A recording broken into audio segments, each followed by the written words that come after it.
Hello, everyone, and welcome. I'm Mary Beth at the Law of Attraction Club on the web at theloaclub.com. We bring you these hangouts with our friends Tara. This hangout is the summary of our theme for the week and continues with questions and answers on our member conference call. You can get invites to our open calls, which we offer about once a month, and our free letting go process by going to theloaclub.com. We welcome Robin and Tara. Over to you. Welcome. We'll start out with a stark but factual statement. There's really no such thing as a miracle, because every single thing you experience is a miracle, and therefore, by definition, there can be nothing miraculous about any of it. When most of you use the word miracle, you mean something you couldn't expect to happen under normal circumstances. Something that could only happen if some powerful, godlike entity intervened in the natural order of things. Well, the problem with that is that it starts from the idea that independent of you, external to you, there's a world out there that's real and solid. And there's something about it you could even describe as the natural order of things. And there isn't. For those of you relatively new to the concept of a law of attraction, we're going to use this subject of miracles to share with you today our perspective on the fundamentals of who you are and what you're doing here, and thereby give you another way of thinking about what's real and what isn't. Then for all of you, including those who have been on this journey with us for a while, we'll look at that one thing about your life that you most want to change. And we'll look at becoming aware of which belief bucket you're holding it in, possible or impossible, probable or improbable, and how to move your expectations up the line towards certainty and manifestation. So here's the absolute truth about you. You're a consciousness. You're an extension of source. By law of attraction, you attract into your experience, wanted or unwanted, moment by moment, unique to you, a world that matches your chosen beliefs and expectations.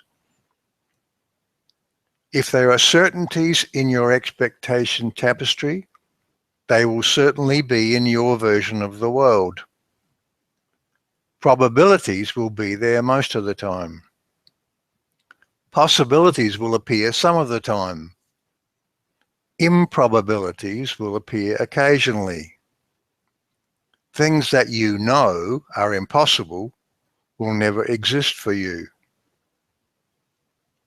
What you have decided about each and everything sets the boundaries within which your experience plays out. Notice in that law of attraction definition, we describe your world being created moment by moment and being unique to you. Now look around you. Listen around you. Feel around you. This is the moment by moment world you're creating. How much focus, energy, or attention are you putting into maintaining this illusion of yours? None. When you woke up this morning, there it was, instantly. It was there because you had no doubts. You knew that the world you went to sleep in was the one you would wake up in. This was one of your certainties. So now the interesting questions are, when and how and why did you decide to believe that this was a certainty? And how, therefore, do you create new certainties?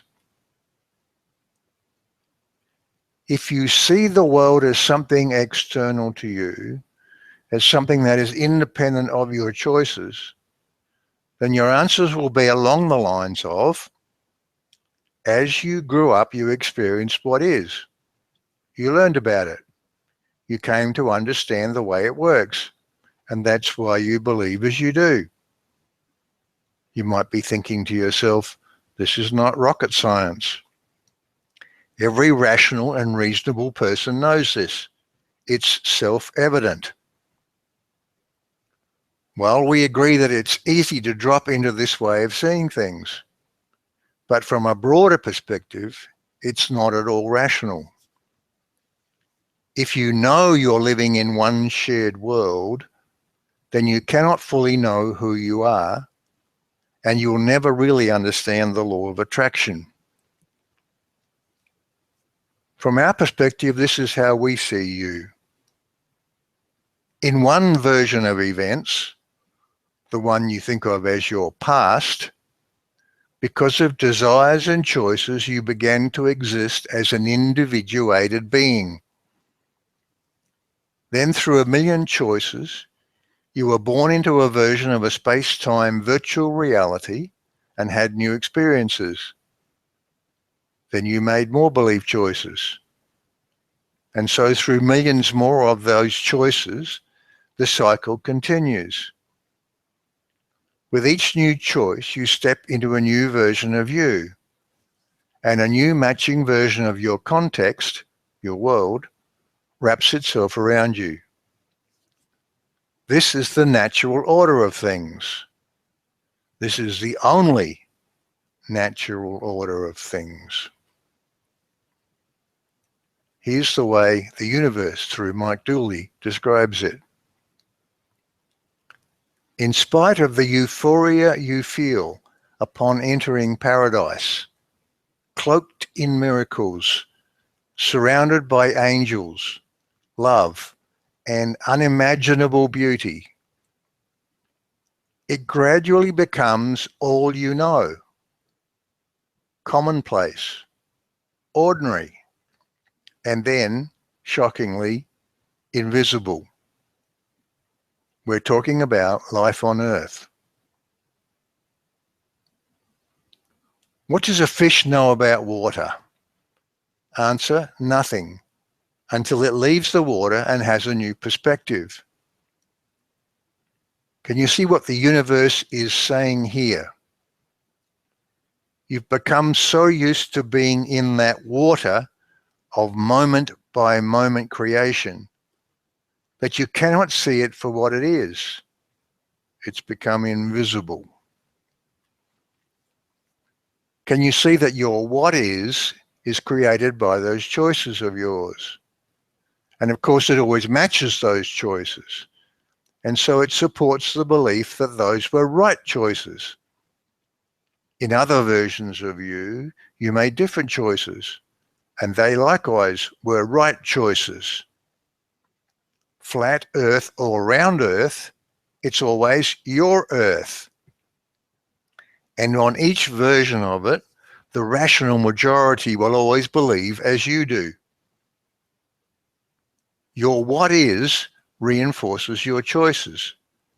And so it's easy to slip into the idea that it's not really a choice at all, that it's just what is, and you have to deal with it as it is. And so you wake up each day and practice over and over and over and over that it's real and it's out there. And practice makes perfect. As you practice that thought, it becomes, to use Mike Dooley's word, invisible. It disappears into the fabric of your subconscious tapestry of expectations. It becomes what you just plain know as real. It gets to feel very different than possibilities and probabilities. It becomes a certainty. Let's ask you a question. And we want you to be like a fish leaving the water for a moment here. Think about your answer to this question. Does the sun rise each morning in the east? Your answer is, of course, yes. But notice just for a moment here what a certainty feels like. And be consciously aware that it's your belief choices and your belief practices that make it feel like that. From our friends Abraham. Miracles are just the logical response of law of attraction to your logical, defined, deliberate intention. Expectation is the most powerful word because expectation includes what you want and your belief about it. When you're desirous of something and expecting it and believing it, now your expectation is in a place where you're in there where the movement is, and you're in on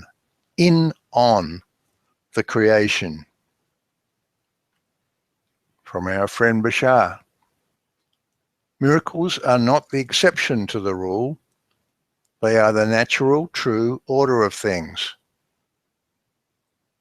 And through our friend Bentinho Massaro, all things that show up in your life are derived from your state of being. Choosing joy, connection, bliss, freedom, trust is an act that contains all solutions to all possible situations. You become a living, breathing, walking, flying miracle, inseparable from the delicious miracle that is all that exists. So where in all of that tapestry of yours do so-called miracles fit? Well, it cannot be the impossible bucket because you have declared to the universe that this particular circumstance can never occur, and your word is law. Therefore, these miracles of yours must come out of the improbable bucket, or you might even say the highly improbable bucket. So if you're looking to create a miracle, and why not, now the question becomes, how do you create things that are highly improbable? Let's look first at what you're creating already and how you're creating it, and see if we can uncover for you a clear path to creating anything you want, miracle or otherwise. Here's an exercise you could add to your morning routine. Put something in place that you will notice when you wake up tomorrow. A piece of paper on the floor, or a string around your finger, whatever works for you. Then at that moment, just observe the world around you. That version of your virtual reality that you're creating on the fly. Is that a miracle or is that a miracle? Just recognize that you truly are, you already are a miracle worker. As our friends expressed in those quotes we used earlier, everything's a miracle when you know the truth about who you are and how you're creating it. So now we're going to do a more extended exercise. And we're going to look at that one thing about your life that you most want to change. In the interest of keeping this hangout fairly concise, we're going to move through this without much pausing. But if you're watching the replay or listening to the audio recording, you may find it useful to hit the pause button at various points and really get into the visualization. And we'll do it again in our longer discussion here today, if that feels like something you'd like to do. We're also going to be referring to the probability buckets you have that go from certain to probable to possible to improbable to impossible. And we're going to ask you where you've stashed this one thing. Notice that we don't mean you'd like it to be. We mean where it sits right now in your subconscious automatic rating system.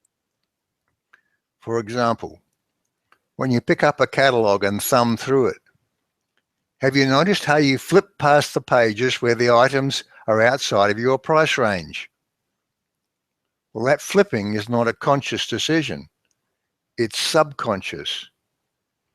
New decisions are made consciously, but as you practice them, they get stored away in the subconscious. And that's the place where we need to make the change. Okay? So here we go. So pick that one thing about your life that you most want to change. Take a little time and decide on one really delicious thing. It might be something you've wanted forever. It might be the first time you've ever decided this is the thing you want. It might be the first time you ever dared to admit that this is the thing you want. And tomorrow you might decide on something else. Because once you know you can have it all, you've stepped up to the smorgasbord of life. The truly important question for you all is always, what do I want now? So what do you want now? Get hold of it in your mind, see it, feel it. Good. Now ask yourself, which bucket is it in? Remember, this is not your wannabe bucket, it's your subconscious automatic bucket. It can't be in the certainty bucket or you'd be there right now. Is it probable or possible or improbable or impossible? You'll know by how you feel.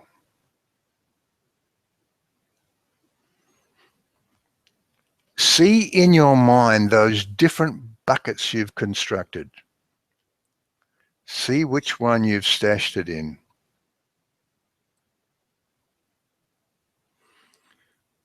Go up to that bucket and see what else is in it.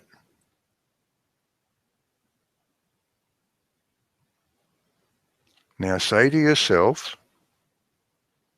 it's in that bucket because I put it there. There's nothing in heaven or on earth that determines which bucket things go in, except me and the choices I make. Now consciously take it out of that bucket and upgrade it to the next bucket.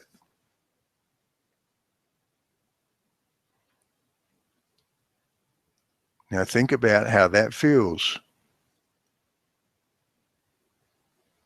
Good.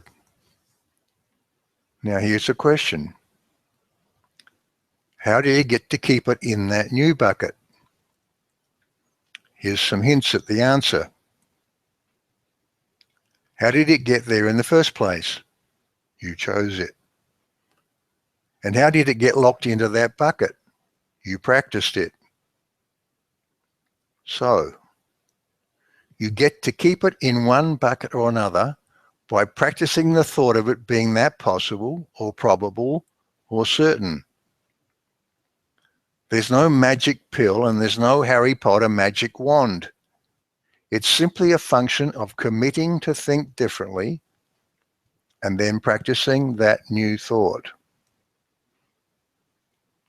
This is the process of creating something that starts out in the highly improbable or even the impossible bucket. Remember first, what makes it improbable? You decided it was and you practiced that decision. And as surely as you decided it was, you can undecide that it is. Then you start practicing that new thought. Practice, practice, practice. Now we know that when you've long been practicing one world thinking, It takes a particular focus to step away from those deep-seated habits of thought. But here's the good news. You formed those habits by making the same choice over and over. And you can form new habits by making new and different choices over and over. And so, can you see that you can have the lie you want, or you can have the life you want? You can indulge yourself and live with the lie that there's a world out there and you have to deal with it. Or you can choose to be the creator of the life you want. You can't do both. You can hope for luck or miracles, or that somebody or something out there is looking out for you. Or you can truly know you're the miracle worker. You can make new choices and new choices and new choices. With each new choice, you inhabit that new version of you and your world. You and your world are an inseparable unity. It's your personal, moment-by-moment virtual reality. There is truly, truly nothing you cannot be, do, or have, because in your world, you are the miracle worker. So let's together create some minor and major miracles in your life and in our intersections in the space we share. That's why you're here. That's why we're here. So let's dance.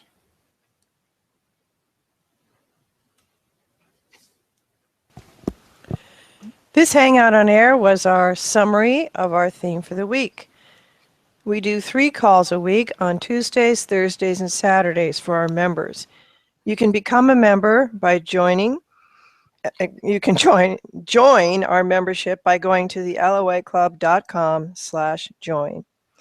Our longer discussion continues now with Q&A on our member line.